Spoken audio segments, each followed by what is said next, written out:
네, 안녕하세요. So, chapter 7 po ng book 1 guys. So, try po nating sagutan ito, yung practice question reading part. Okay, 시작합시다. Let's start. 자, 1번, number 1. 네. Ano yung tamang sagot? Bahay guys, in Korean is, yes, 집. Okay, 집.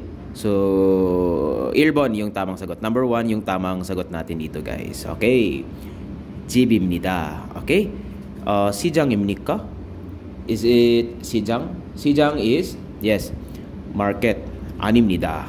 시장이 아닙니다. So it's not market. 네.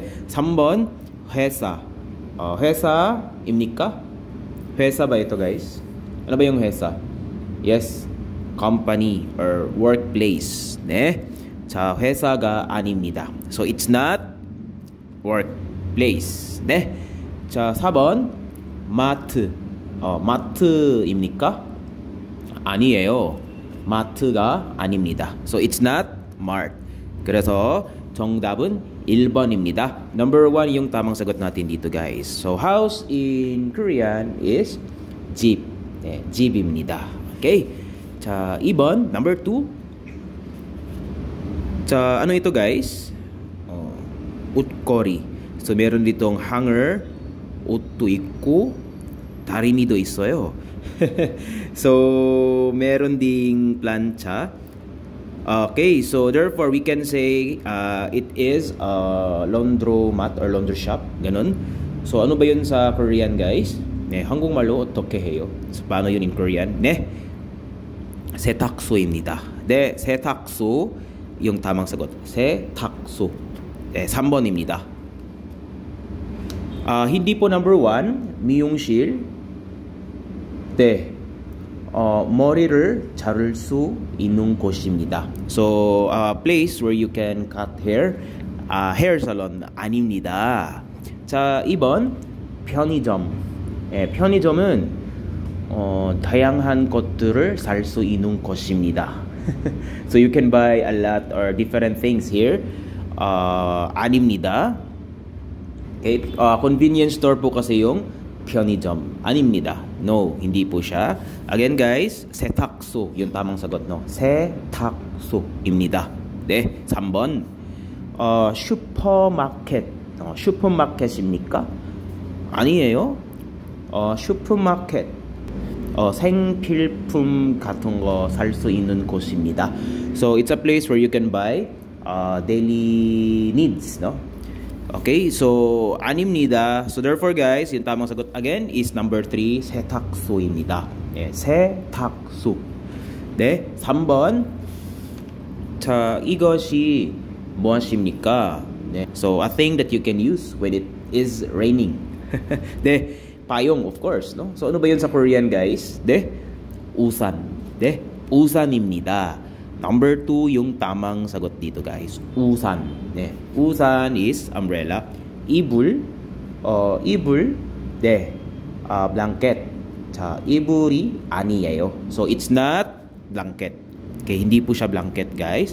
열쇠. 네. 열쇠 is key. 수시. key 아니에요. 가방. 가방입니까? Is it 가방? 알죠? Di ba alam niyo to guys? Kabang. 네. bag. 아닙니다. So, it's not bag. 그래서 정답 2번입니다. Number 2 yung tamang sagot dito guys. Okay, napakadali lamang po niya. Okay? So, again, scan po natin yung mga vocabularies once again guys. Jeep is house. 시장, market. 회사, yes, company or workplace. 마트, 마트. Yes, mart. Then 미용실 is yung hair salon. 편의점, convenience store. 세탁소 is the laundromat or laundry shop. Then supermarket, supermarket, supermarket.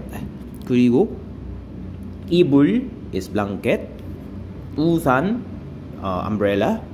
열쇠, key or yung ano ba yun sa susi, no?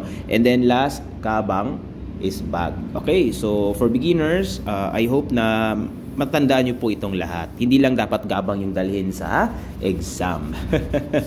Okay? 기억해 주시기 바랍니다, 여러분. Okay? 자, proceed tayo sa fill in the blank. Okay? So, 4번, number 4. 여기가, so, 여기 guys, 여기. So, here. So, dito daw. Okay? blank입니까? So, 입니까 is the question form of 입니다. Na yung meaning niya is, or are. Okay, verb to be, no? So, are. So, 여기, here. So, dito daw, blank입니까? Then, yung reply ni na, 사무실입니다. So, it is, or here is, 사무실. 네, 사무실 is the office, no? Office. So, yung tanong should be is, where? No? Kasi yung reply niya is place. Again, yung reply niya is 사무실. If you know this word, it is office. And office, of course, place. So, therefore, yung tatanong siya, related sa place. So, when you ask about place, 장소에 대해 물어볼 때 어떤 말을 사용할 수 있어요? So, what kind of words you can use when you ask about place, guys? 네. 언제? 언제 means when. 시간에 대해 물어볼 때. So, when you ask about time, 아닙니다. 누구? 그 사람에 대해 물어볼 때. So, when you ask about person, 아닙니다. 누구 is who. 그리고 어디. 네, 어디, yes, means where. So, therefore, guys, yung tamang sagot po natin dito is 3번, number 3. 어디 means where. So, if you put 어디 in the blank, so, 여기가 here, 어디입니까? 어디예요? So, yun po yung thought. So, meaning, where is it here? Saan ba ito? Dito. Meaning, saan itong lugar na ito? Nawawala na ako. So, hindi niya alam yung lugar na kung saan na siya. So, yung reply niya, 사무실입니다. It is office. Okay? So, therefore, number 3 yung tamang sagot. And number 4, guys, is 무슨. Okay? 무슨 is what siya. What, and then should be followed by noun. Okay? So, sa Tagalog, guys, it means anong, no? Anong blank. Okay, yan. So, for example, 무슨 책, meaning anong libro. Okay? 무슨 책. Di ba 책 is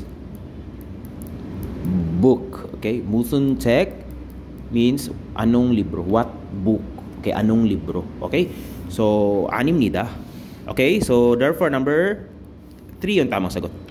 어디? 자, 마지막으로 5번 문제. So, number 5. 자가 저게 blank이에요. So, nagtatanong siya, guys. 저게 means that thing over there. Okay? So, 저게 is a short form of 저것이. Okay, 저것이. Yung 저것 na may marker or subject particle na i. So, yung 저것이 in daily conversation becomes 저게. And all of them mean the same. So, it just means that thing over there, blank이에요. So, yung reply ni na, 가족 사진이에요. Okay, 가족 사진. 가족 사진 is the family picture of chapter 7. Yeah, 가족 사진이에요. So, that is family picture. So, therefore, nagtatanong siya, guys, kung ano yun, no? So, ano ba sa Korean yung ano? Yes. Yes, mo. Yung tamang sagot natin. Number 2. Okay, 저게 뭐예요? Meaning mo, again, meaning what? And 예요 is. So, if you say, 저게 뭐예요? What is that? No, ano ba yun? Okay. So, sabi niya, 가족 사진이에요. Okay, so, number 2 yung tamang sagot natin. 왜, why, 장소, place, and then, 나라, guys, is country. Okay. So, thank you po guys sa panonood and see you po sa next chapter, chapter 8. Okay? 수고하셨습니다.